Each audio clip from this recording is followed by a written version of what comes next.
Victor, I'll start with you. Are the Eagles done? I think the Eagles are done. And it pains me to say that because I picked them to win this division early on in the season. I thought they had all the tools and all the intangibles to make another run at the playoffs, another run potentially at another Super Bowl. But they're just not playing good football right now. And Carson Wentz, he's playing well. He had a good game against the Cowboys a week ago. But this week, obviously, going against New Orleans Saints, a formidable team, a Super Bowl contending team, in my opinion. And he didn't do well. And the whole team didn't do well. They couldn't stop Drew Brees, which no one could this year. It feels like he's the MVP, in my opinion. And when you look at the NFC East, I don't believe in the Washington Redskins without Alex Smith. I don't believe in Colt McCoy getting it done. And you look at the Dallas Cowboys, I feel like at some point they're going to crumble. I mean, it's just what they do year in and year out.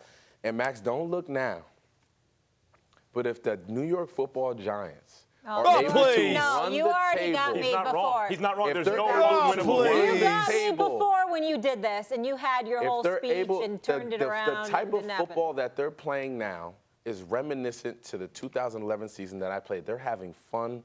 They beat the Niners with their backup quarterback in the Bucs. They're a terrible defense. If you look at this the last month of football that they have to play, they're facing some teams that are battered and bruised up. And they have, except for the Bears and a couple other teams in there, but they have an opportunity Victor, you're not wrong. to run the table. There's no unwinnable game on the Giants' schedule. Correct. Which is hilarious. That's how bad the division is. But if you had to put the odds on, like, the division anyone could theoretically win, including even the hapless Giants. But they have the worst odds because they have the worst record by far. It would take a miracle. Okay. Then the question is, who has the next worst odds? I actually think it is the Eagles because if you look at when the Eagles, a couple of years ago, I thought, hey, they're trending toward elite. And then Lane Johnson was suspended for PED use. And during that time, they couldn't win at all. But as soon as he got back on the field, they were kind of elite again. And the next year, they won the Super Bowl. There's a tipping point on that Eagles offensive line. You can talk about the running backs, and they don't have any all, right? You know, they lost all their running backs to injury and everything. They lost their offensive coordinator, who's very good. They lost their quarterbacks coach. They elevate your wide receivers coach to offensive coordinator. Lo and behold, you have two excellent tight ends who aren't always on the field together at times when they should be. Oh, I wonder why that is, right? Exactly. So they got a lot of other problems, but really what I noticed more than anything else, it's an issue on the offensive line, and now they're demoralized. As you know, offensive line can demoralize a season. Yep. That's what's happened to the Eagles.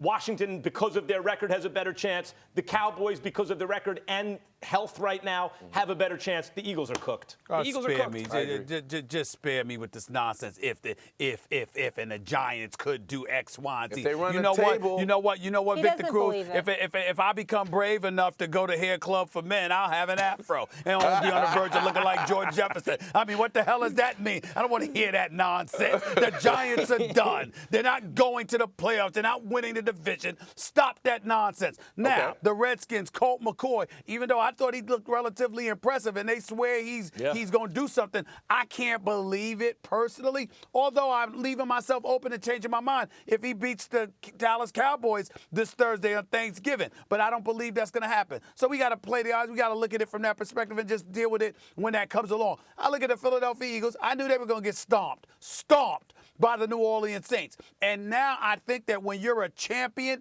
and you've been there before, and by the way, Carson Wentz has completed 70% of his passes. It's not like he's wetting the bed, for crying out loud. I think it's one of those situations where the Philadelphia Eagles, because you don't have to worry about going up against that quarterback again outside of Jared Goff. You got two games against Colt McCoy and the Redskins. You got a game against Eli and the Giants. You got another encounter against the Cowboys. You got a young Deshaun Watson who can ball, but we've seen him get rattled from time to time. I think 5 of these next 6 games are very winnable games for the Philadelphia Eagles, and I'm not going to jump off the bandwagon for them just yet. I'm not going to do it. What about psychologically, though, Stephen A.? They seem like a demoralized team. You know, when they lost the 2 games at home, and they also blew a big fourth-quarter lead, it seemed like that was the nail in the coffin in terms of the kind of spirit that a team needs to go on and do something. They just looked deflated.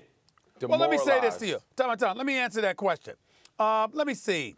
I'm just looking at the schedule here, Max Kellerman. I mean, I thought the Giants looked a little bit deflated against the Saints. I thought the Redskins looked a bit deflated against the Saints when they annihilated the Redskins on Monday Night Football. I thought Minnesota looked a bit deflated against the Saints. I know the Bengals looked deflated against the Saints. What I'm making the point is that when you go up against Drew Brees this year, more often than not, people look deflated. That's no indication of a collective demise that has taken place with the Philadelphia Eagles. They went up against a better team that's a juggernaut that they're ill-equipped to go against, and they got ramrodded, beat down to the point where the classy Malcolm Jenkins, had to end up giving Sean Payton the finger because Sean Payton went for it on a 4th and 6, and it ended up being a touchdown on Malcolm Jenkins, okay? So we look at it from that perspective, and we have to say, hey, the Saints with Drew Brees have demoralized most of their opponents. So that's no indication. Who you got winning the NFC East, Stephen A? Me personally, I said the Eagles.